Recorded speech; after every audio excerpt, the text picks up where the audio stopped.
The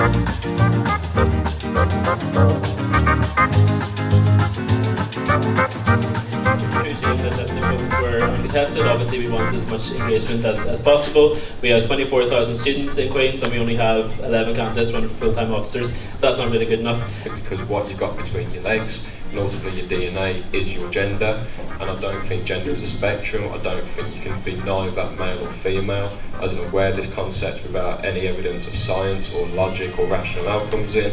So if it's what the students want and enough people are campaigning for it, then I will consider it. So I've listed a number of ways in my manifesto that I want to make education cheaper. Obviously, it's an ongoing battle to scrap tuition fees and restore universal maintenance grants, because we believe that education is public good and it's a human right. But in the meantime, I want to scrap library fines, scrap exam fees, scrap zero-hour contracts, and introduce a real living wage for all student staff. Socialist communists in the room, because I think there's one next to me who's identified as one.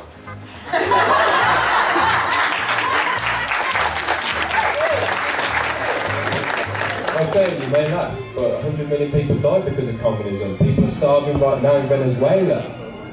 And for all the students, I'll be working for cheaper food, so that is removing hidden costs in education. So that is one thing which I'll be working on. Do you think that decolonising our curriculum is an important issue?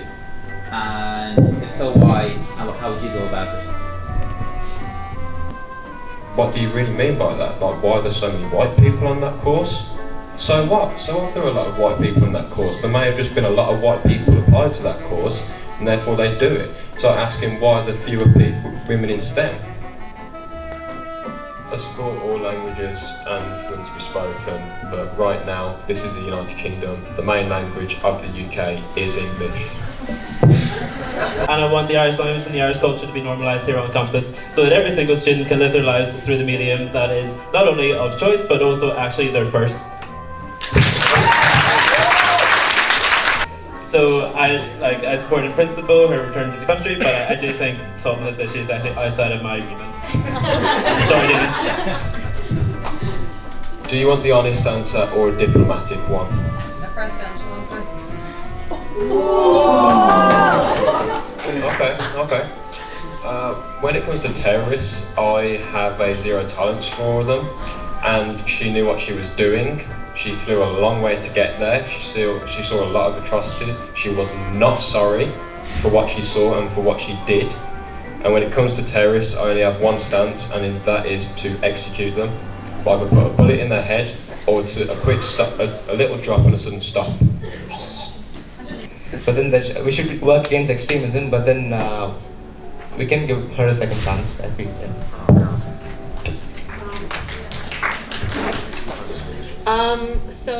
She may not necessarily like me as a person, you may not want me as president, but I probably am the president that you need. So that's why. How do you feel? I feel fine. Feel confident?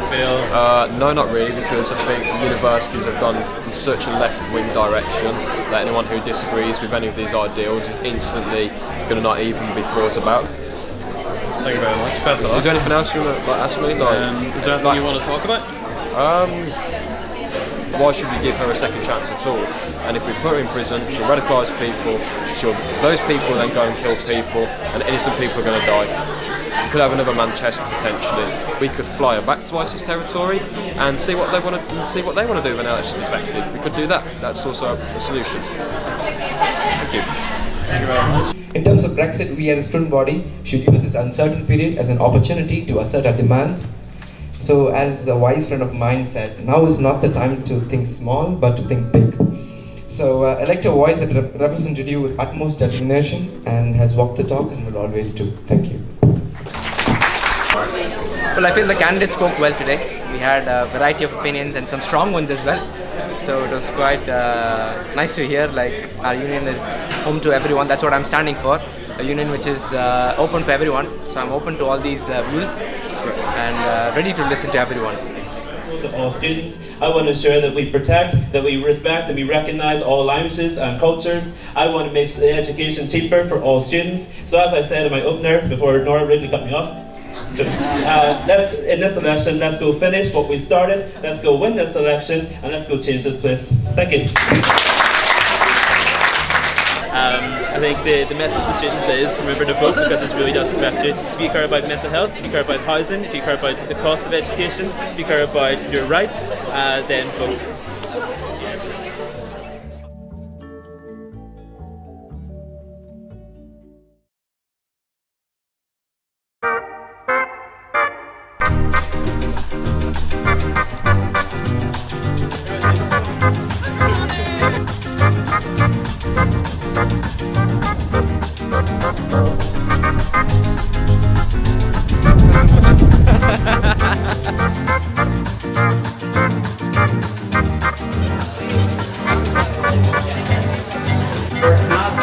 As follows.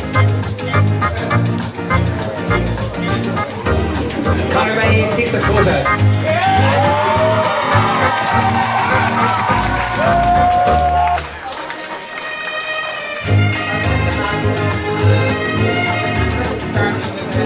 Thanks for those that actually gave me a round of applause. I know it was only a few of you, but I do appreciate that.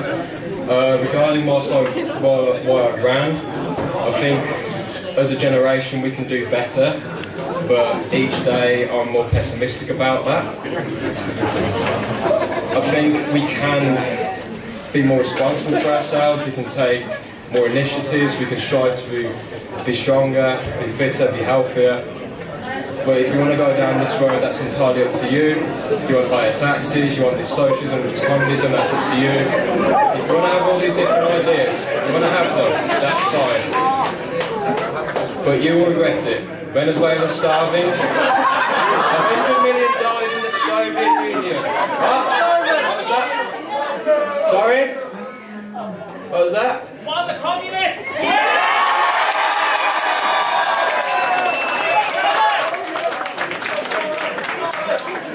When you're waiting on the bread line, then you'll be sorry. Thank you, peace out, long live capitalism, long live individualism. Freedom of speech and suck it to the boomers. Come on, the one day, come on. Thank you very much, Jack. Give a round of applause.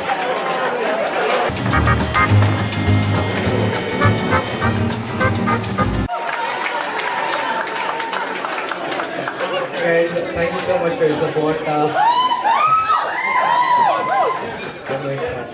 Been having the best campaign manager, my brother Manan.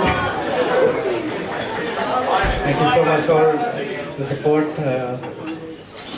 I hope my akka Hamsa and my mentor Faisal Qadri to give me the confidence to be standing here. I don't know what to say.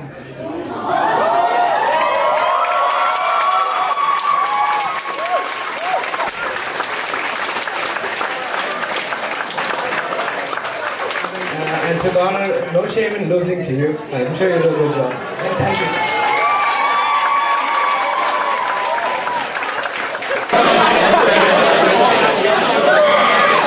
How do you feel? I feel a bit upset. I mean, I'm happy that so many people voted for me. I'm thankful that they voted. But I feel I could have done a bit better. Do you think you'll try again next year? Maybe. I want to keep it open. But seriously, well done. Well done. Thank you. You did really well. Thank you. Conor Behy.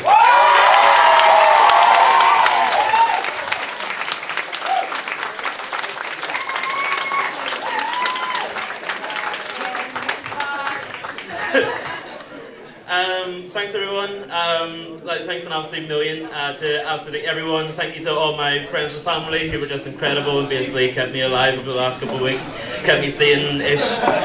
Thank you to every single person who voted. Thank you to everyone who came out and gave up their time and energy, who gave up flyers, who posted on social media, who sent a message of support. Thank you to every single person. This is your victory, and I'm going to keep on working for you next year. Next year we have some massive challenges ahead of us. We have our 5-year plan, we have our budget, we have the university's 5-year plan, we have economy, we have the new build. Next year will define us. So let's get back to work. Up the communists, keep the red flag flying high. Let's go for revolution. Thank you.